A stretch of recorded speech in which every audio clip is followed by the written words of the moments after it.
my name is Charles Kim at Ryerson UBF in Toronto, Canada.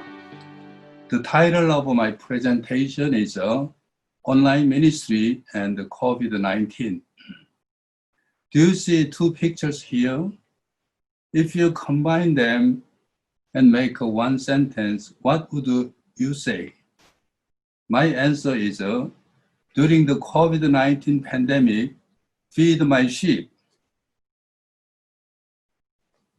What is a crisis? Chinese character tells us that crisis means danger and opportunity. I would like to focus on opportunity part. We have a harvest opportunity. The key verse for this presentation is John chapter 4, verse 35b. I tell you, open your eyes and look at the fields. They are ripe for harvest. I thought about harvest opportunity in 4 ways. First, people have more time to stay at homes. Second, going through this uncertain time, people now think about their life. Third, many people are not able to go to churches and they are not taken care of from churches. Fourth, online technology is available and people's mindset is now ready for online ministry.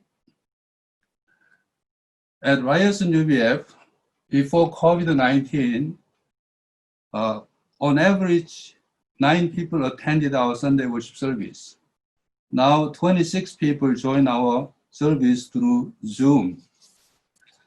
Before COVID-19, we were not able to have a group Bible studies on campus in the summer. Now 12 to 15 students come to group study online.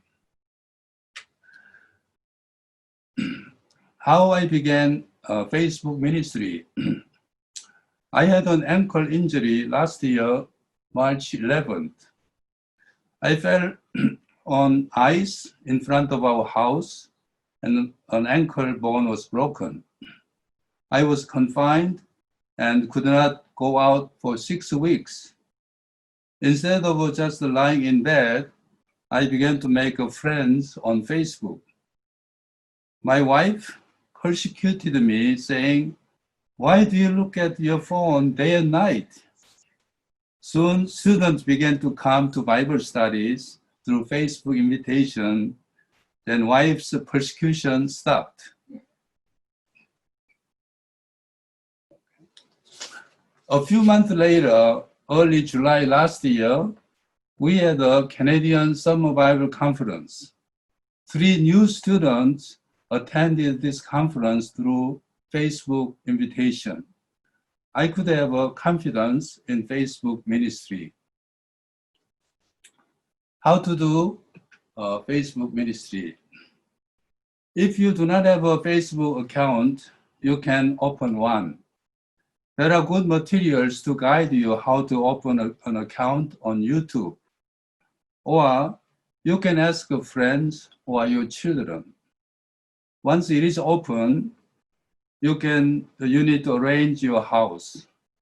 Profile is important because it is the first impression when people visit your Facebook. You can identify yourself, who you are, what you studied, and what you do. Then you need to post good materials that may increase your credential. So left side the picture is my profile. I recommend the local languages you use. My case, I use English only on my Facebook. Making friends on Facebook. You can practice by making friends among the most comfortable people like your family members, friends, and coworkers. Facebook suggests the potential friends based on your existing friends. So you can use the people you may know. If you want to make friends with the campus students you're praying for, you can start from one person. That could be your one-to-one Bible student or a student coming to your ministry. When you visit your friends' Facebooks, sometimes you can see the Facebooks of your friends' friends. For example, if your friend has 500 friends, these people are your friend candidates. You need to try to understand who they are before inviting them to be your friend. You can use their profiles, friend relationships, posted materials, whether they are students or not, active users or not. You need to put these all together to discern whether you want to invite them or not. It is like mining. It requires time and discernment and persistence. Invitation to Bible study. Once a student accepted you as a friend, you can send a thank you note. Thank you for accepting my invitation to Facebook friendship. Next step is inviting them to Bible study or Sunday worship service. Many do not respond anymore at this stage. It is challenging. Since our purpose is clear, we cannot just remain in a comfort zone. Whether they accept or not, we need to take this step, invite. We may not expect that students will come right away with one invitation note. I received various responses from students. Did we meet before? How do you know me? How can I help you? I'm already involved with the church. I'm not interested. Even some say, I have to unfriend you. We need to be ready for unexpected responses and a lot of text exchanges. We may use sometimes common sense, sometimes prayer to find out what to do. Often students do not respond to your text anymore. Sometimes many do not show up online meetings anymore. What shall we do? We need to follow up. Messenger keeps all the communication records. You can send messages, text messages based on the previous communication. For example, if a student texted you saying, I want to think about it for a month, then you can follow up after a month based on the discussion you had before. Next, invite them for one-to-one online chat. If a student suddenly stopped coming or stopped communicating, we do not know whether the student hardened their heart or is lonely or waiting for someone to contact them. It is an opportunity to build a personal one-to-one relationship with them. One student in our ministry is restored through one-to-one online chat.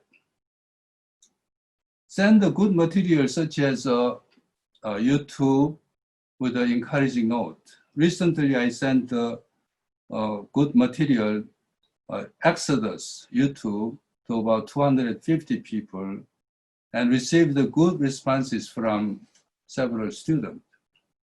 Update your postings. That draws attention from your Facebook friends.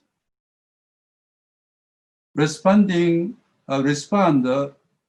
postings with a like or comment. In this way, you can continue relationship with them. Send birthday congratulations. Facebook reminds you friends' birthdays. My case, since I have about 3,500 friends, each day I send about 10 birthday congratulations. One of them joined our group Bible studies through this birthday congratulation. My one word is do not give up. One student in our ministry did not respond to my text message for 3 years. One day, he called me to begin one-to-one Bible study. He later told me that my text message was a peacemaker when he had an argument with his fiancée. Now they married, and his wife is faithful member and having Bible study with missionary Anna. Our Sunday worship service is held through Zoom. Technical support is provided by Frank, a disciple in our ministry. He sends out emails to invited people one day before worship service and prepares praise and worship songs and record my message and post it in YouTube. We post our Sunday worship service on Facebook with a photo and my message with a YouTube link. The purpose of doing this is to let those who missed our worship service to listen to the message. And also those who respond to this post are invited to our next worship service. We have group Bible studies on Wednesdays, 6 p.m. While inviting students is important, it is for discipleship training. Frank, Charles Jr., Anna Kay take turns to serve this group study. When their turn comes, they study the passage one day before with me or with the missionary Anna to prepare ahead of time. It is like a Bible academy once a week. Strength of online ministry I thought about is here 24 hours, 7 days. If you are tired, you can do so while taking rest in your couch. Save travel time, no geographical limits. One student from Malaysia, another from Pakistan joined our online worship service. One Muslim student who went back to his country, Pakistan, continues Bible study with me online.